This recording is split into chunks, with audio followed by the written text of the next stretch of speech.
Bienvenue dans cette nouvelle vidéo. Aujourd'hui, on va continuer cette recherche, cette vision de simplifier notre travail au quotidien d'architecte, d'ingénieur avec les meilleurs outils possibles.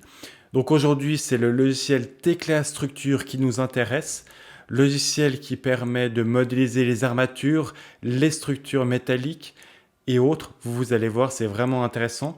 Donc c'est toujours cette recherche de simplifier le workflow, fluidifier tout ça. Et donc Eddy va nous montrer, va nous faire une petite démo de comment tout ça fonctionne, quelles sont les fonctions. Et donc il va commencer déjà par se présenter, mais qui c'est Eddy? Et après, il va nous faire une démo de ce logiciel. Et nous, on se retrouve juste à la fin. Alors, je suis à Customer Success au sein de l'entreprise Building Point, donc en Suisse romande. Donc, je suis spécialisé dans le logiciel Tecla Structure pour la partie génie civil, donc acier et béton.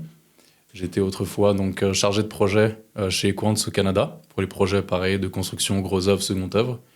Et donc voilà, donc je m'occupe de tous les clients qu'on a au sein de Building Point pour la partie construction métallique et béton coulé sur site. Je vais commencer par vous présenter donc la modélisation paramétrique pour la partie armature à l'intérieur de Tecla Structure. Donc le but du projet, on va dire, et ce qu'on va vouloir éviter, c'est de modéliser de manière manuelle à l'intérieur du projet, donc dans les éléments béton qu'on aura prédessinés. Le but du jeu, ça va être d'avoir accès donc à ce type de fenêtre à l'intérieur de Tecla, donc une fenêtre paramétrique en premier lieu, qui nous permet donc de présetter le type d'armature qu'on veut avoir pour les armatures transversales et les armatures longitudinales. Donc ça, je te coupe, ça, en gros, c'est après le calcul, c'est pour l'ingénieur principalement. Donc c'est après son calcul, une fois qu'il a tous ces éléments, là, il peut compléter un peu cette partie-là. C'est un peu ça l'idée, oui. Alors on part du principe qu'avant la partie dessin, les éléments de calcul ont déjà été calculés avec un logiciel donc, de calcul pour la partie béton et armature. C'est des informations qu'on va pouvoir importer dans Tecla et réexporter ensuite à l'intérieur toujours pour d'autres logiciels de calcul. Mais Tecla en lui-même va servir pour la partie modélisation directement à l'intérieur du projet. Donc, toujours dans cette optique, on a cette fenêtre de paramétrique qui va pouvoir s'ouvrir. On va pouvoir jouer avec la typologie de jeu d'armature qu'on souhaite imposer à l'intérieur d'un projet. Une fois que les paramètres sont bien séquencés à l'intérieur de Tecla, on est capable d'automatiser l'imposition des jeux d'armature à l'intérieur du projet. Donc, on est capable de réaliser ce genre de choses avec ce type de fenêtre de paramétrage, de les copier aussi directement d'un environnement existant vers un autre, ou l'élément un peu phare de l'utilisation de Tecla, d'avoir accès à des composants automatisés qui permettent de paramétrer aussi l'imposition des jeux d'armature à l'intérieur du projet. Donc c'est des fenêtres assez bien définies, qui sont très complètes en termes d'imposition et de paramétrage. On est capable d'aller très loin en termes d'imposition des fers à l'intérieur du projet, et surtout de pouvoir choisir sur les familles de fers qu'on souhaite imposer à l'intérieur du projet, et en lien avec les normes SIA. Donc là, elles sont directement intégrées en fait dans le logiciel. C'est un peu ça. C'est un peu ça l'idée, ou bien? L'idée, c'est d'éviter, on va dire, au dessinateur, à l'ingénieur, de consulter les normes directement avec son cahier pour voir ce qui est en lien et avoir les bonnes pratiques en termes d'imposition et de construction. Toutes les normes sont déjà bien définies à l'intérieur du projet et il suffit de mettre en lien les normes existantes pour savoir quel type d'armature, jeu de famille d'armature imposer à l'intérieur du projet.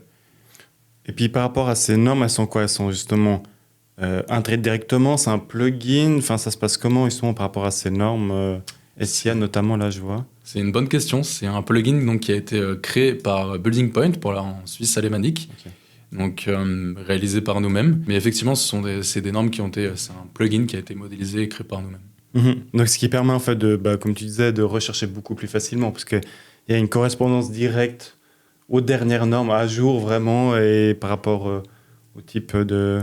C'est un gain de temps fou en termes d'imposition de certains types de jeux d'armature à l'intérieur du projet.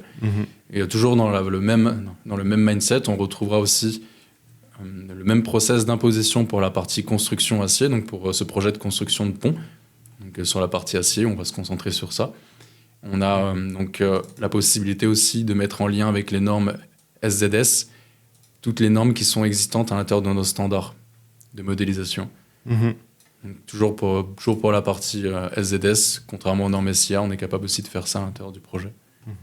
Puis par rapport à la construction métallique, ça c'est destiné à qui? Est-ce que c'est pour aussi la partie exécution? Souvent, je suis en contact aussi avec des constructeurs métalliques, et puis justement, ils ont des logiciels vraiment de dessin, ils peuvent vraiment faire chaque boulon, mais il manque un peu une partie entre le terrain et puis la partie construction. Est-ce que Tecla s'intègre là-dedans entre la partie, on va dire, construction en détail et la partie exécution, parce que c'est souvent ça un peu la passerelle qui manque entre les deux parties, comment ça se passe. Enfin, Tekla, voilà, quoi est destiné exactement, on va dire.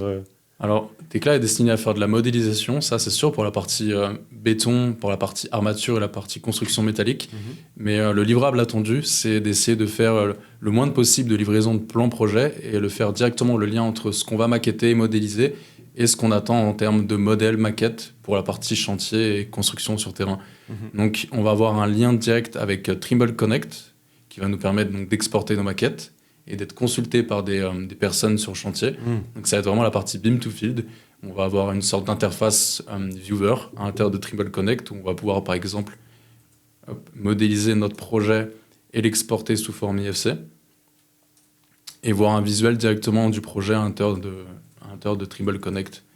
Ça va permettre donc de modéliser, de séquencer le projet en lui-même en plusieurs étapes et sélectionner ce qui nous intéresse en tant que personne sur chantier pour savoir sur quoi travailler. Donc ça aide aussi cette partie exécution sur le chantier, justement, d'avoir cette partie viewer, justement, pour voir quel élément correspond à quoi, en fait. C'est aussi ça, la plus-value un peu de Tekla, c'est de modéliser, mais aussi après d'avoir une continuité sur le chantier. C'est de modéliser, donc toucher donc, tout ce qui est dessinateur en termes d'emploi et toucher aussi la partie chantier. On va avoir vraiment un besoin de consultation du projet, prendre des mesures, faire de la consultation sur le livrable, etc. Donc, Puis par rapport justement aux armatures ou autres, une fois qu'on a modélisé, quels sont un peu les types d'exports qu'on pourrait faire en fait Est-ce qu'on peut sortir des listes d'armatures? Enfin, comment ça se passe un peu cette partie? Ok, on a modélisé, mais on en fait quoi en fait de ça? C'est une très bonne question. C'est la suite donc obligatoire une fois qu'on a réussi à modéliser et automatiser ce genre de modélisation. Toujours dans le même process, dans Tekla, on va tendre à essayer de automatiser ce genre de travail, donc pas dessiner à la main, d'éviter de faire le moins de modélisation aussi, de dessin à la main. Donc Tekla va nous permettre d'automatiser ce genre d'export aussi. On est capable donc de sélectionner un élément qui nous concerne et qui nous intéresse et de venir l'exporter directement avec différentes typologies d'exportation à l'intérieur de Tekla. Donc ça peut être différents types d'exports IFC pour la partie IFC 4 ou autre, et de choisir ce qu'on souhaite exporter à l'intérieur du projet. Donc ça peut être une exportation avec maillage, sans armature ou autre. On a différentes possibilités en termes d'exportation et de contrôle des données aussi. C'est quelque chose de très intéressant de pouvoir modéliser et d'avoir la main aussi sur les données qu'on souhaite exporter. Parce qu'on travaille rarement tout seul à l'intérieur du projet, généralement avec d'autres entreprises. Donc voilà. Ça permet aussi de mieux collaborer, c'est ça, de transmettre les bons fichiers aux bonnes personnes et puis assez rapidement. C'est ça, c'est vraiment une conformité en termes de données et des maquettes qu'on exporte. Et puis des fois les projets ils changent, ils se modifient. Puis, du coup l'ingénieur doit refaire ses calculs, il doit modifier certaines structures. Est-ce que par rapport à la 2D ou autre, est-ce que Tekla aide aussi à ce côté-là, modification assez simple ou plus facilement peut-être que d'autres logiciels Bien sûr, on est capable tout autant de revenir sur un projet, de le remodéliser par la suite et de le reparamétrer. Les éléments qu'on souhaite imposer en termes d'armature ne sont pas forcément figés. On peut toujours revenir dessus à l'intérieur du projet et les ouvrir dans notre fenêtre de paramétrage pour réavoir la main, refaire des annotations, des modélisations et des modifications à l'intérieur du projet. Ce qui va être bien en termes de livrable, c'est qu'on est capable de réaliser différents types de rendus pour les projets d'armature. Donc ce type de plan, par exemple, de coffrage, on est capable de le modéliser, de l'automatiser. Donc nous, on accompagne chez Building Point le client pour donner ce type de rendu en termes de plan de coffrage et de plan de ferraillage. Et on accompagne le client pour que tout ça soit automatisable et que ce soit généré avec quelques clics à l'intérieur du projet. Donc ça lui évite de remodéliser, de reparamétrer différents types de rendus avec chaque projet et d'avoir des sortes de standards déjà prédéfinis à l'intérieur de Tekla. Donc tout ça, c'est quelque chose qu'on est capable de standardiser et on est capable aussi de venir le modifier, le paramétrer à l'intérieur du projet pour modifier ça. Autant pour la partie coffrage que pour la partie ferraillage. Donc évidemment, on est capable d'exporter et de simplifier en fait l'exportation de ce genre de projet pour la partie béton, ferraillage à l'intérieur du projet, toujours en lien avec les normes en vigueur pour la partie suisse romande, et d'exporter également ce type de liste de fer à l'intérieur du projet, en lien toujours aussi avec les normes qu'on a pour les normes SIA à l'intérieur du projet, donc pour les représentations des formes d'armature. Ouais. Donc tout ça, en fait, toujours pour gagner vraiment en ce moment du temps et se simplifier, on va dire, la vie. C'est un peu ça l'idée, parce que on sait actuellement, bah, enfin, dans les projets, on a de moins en moins de temps, on doit aller de plus en plus vite, et justement, je pense que ce type de logiciel peut aider ce côté-là de faire moins d'erreurs, et Mhm. peut-être plus facilement, de pouvoir modifier plus facilement. C'est un peu ça que vous souhaitez en tout cas mettre en avant, je pense, C'est avec ça. Tekla. C'est vraiment ça le but du jeu. Chez Building Point, on souhaite en tout cas rendre disponible à tous les utilisateurs pour la partie suisse romande la possibilité d'automatiser, donc de faire le moins d'erreurs possible et de pouvoir, quand bien même aussi modifier de manière manuelle à l'intérieur du projet c'est les éléments d'armature, de béton, etc. Mhm, ouais. Et puis, peut-être autre question qui n'est peut-être pas en lien direct, mais justement, l'évolution de tout ça d'ici 5 ou 10 ans, tu le vois comment, justement? Bon, on a vu dernièrement à la vidéo, il y a l'IA qui arrive, donc on voit que ça va être pas mal. Est-ce que ça va être encore plus, grâce à l'IA, plus renforcé, ce côté d'aller plus vite, de faire moins d'erreurs, tu le vois comment un peu Alors, moi, je la vois l'avenir, suite? un avenir assez direct par rapport à la partie automatisation des armatures et du béton à l'intérieur du projet. Je vois ça comme des composants, des éléments qu'on va mettre à disposition des dessinateurs. Ça va être, on va dire, des parties de plus en plus paramétriques. Et le but du jeu, ça va être de simplifier la tâche du dessinateur, de l'ingénieur. Donc, en vulgarisant, on va dire, sur l'interface utilisateur de Tekla, tout ce qui va être représenté pour modéliser et éviter de faire des erreurs manuelles. On va éviter de dessiner de plus en plus manuellement possible à l'intérieur du logiciel Tekla. Mhm.